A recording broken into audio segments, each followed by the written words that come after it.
দাদা, নতুন জায়গায় নতুন মুখ কেমন লাগছে, বা ঈদ উপলক্ষে আজকে কীরকম সাড়া পেলে কি বলবেন? একদম সকালবেলা উলুবেড়িয়ার প্রথম নাগরিক সম্মানীয় শ্রী অভয় দাস,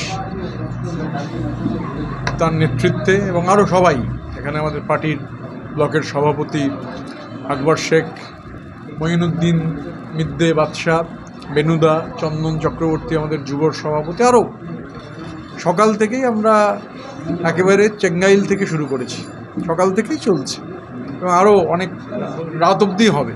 উলুবেড়িয়া অভয়দার ওয়ার্ডে আমরা যাব।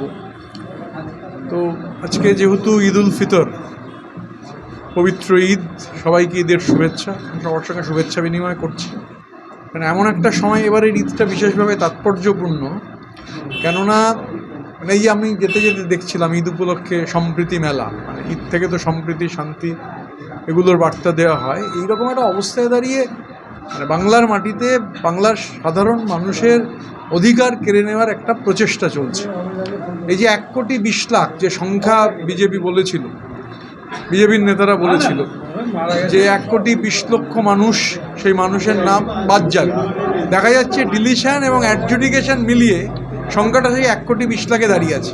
এটা যদি তৃণমূল কংগ্রেসের কেউ শুরুতে বলতেন, ইলেকশন কমিশন তাকে নোটিশ দিয়ে দিত তাহলে। এবং সবথেকে বড় কথা হচ্ছে, আপনি যদি ম্যাপিংটা দেখেন, এই যে মানুষ যাদের অ্যাডজুডিকেশনের মধ্যে রাখা হয়েছে, নির্দিষ্ট করে টার্গেটেড অ্যাডজুডিকেশন, মালদা, মুর্শিদাবাদ, উত্তর দিনাজপুর, উত্তর 24 পরগনা, দক্ষিণ 24 পরগনা, 60 লক্ষের মধ্যে 45 লক্ষের বেশি ইসলাম ধর্মাবলম্বী মানুষ। উলুবেড়িয়া পূর্ব কেন্দ্রে 18,000 অ্যাডজুডিকেশন, 15,000-এর ওপর ইসলাম ধর্মাবলম্বী মানুষ।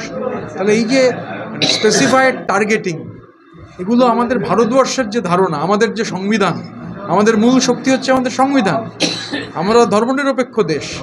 বিজেপি যে রাজনীতিতে বিশ্বাস করে, বিজেপি শুধুমাত্র একটু রাজনৈতিক দল নয়, বিজেপি একটি ধারণা, ফ্যাসিবাদী ধারণা। বিজেপি আমাদের দেশের সংবিধান বদলে দিতে চায়। সংখ্যা পেলে আমাদের দেশের সংবিধান থেকে সবার আগে ধর্মনিরপেক্ষতা, সেকুলারিজম বাদ যাবে।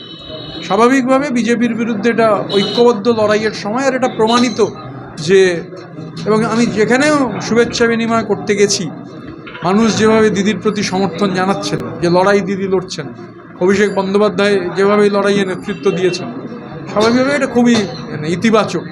কেননা পবিত্র ঈদের দিনেও মানে মানুষের অধিকার রক্ষার শপথ, মানে সেটাও একটা গুরুত্বপূর্ণ বিষয়।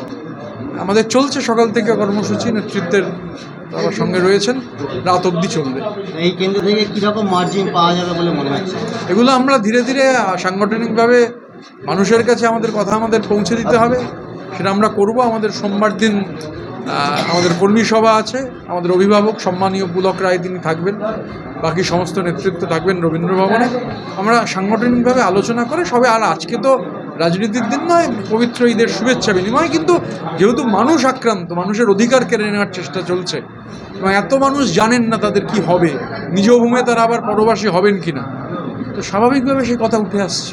সব বেশি মানুষের রক্ত নির্বাচন কমিশনের হাতে লেগে রয়েছে, সব জবাব মানুষ দেবেন। আমরা বলছি যে মমতা বন্দ্যোপাধ্যায়কে জেতাবার জন্য যে লড়াই, চতুর্থবার তাকে মুখ্যমন্ত্রী করবার যে লড়াই, নানান রঙে, আমরা তো আসলে নাম মাত্র, আসলে তো মমতা বন্দ্যোপাধ্যায়ের নাম।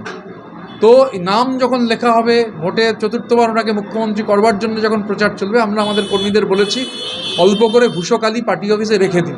ভোটের রেজাল্ট বেরোলে বাংলায় যারা আছেন তাদের গালে, যারা সবুজ আবির মাখানো যাবে না যাদের, তাদের গালে আলতো করে, বাংলার বিরুদ্ধে যারা ষড়যন্ত্র করছেন আলতো করে ওই কালি লেপে দিতে হবে। আর প্রয়োজনে দিল্লি অবধি যেতে হবে, ভ্যানিশ কুমারদের খুঁজে তাদের গালেও কালো কালি, ঘুষোকালি লেপে দিতে হবে।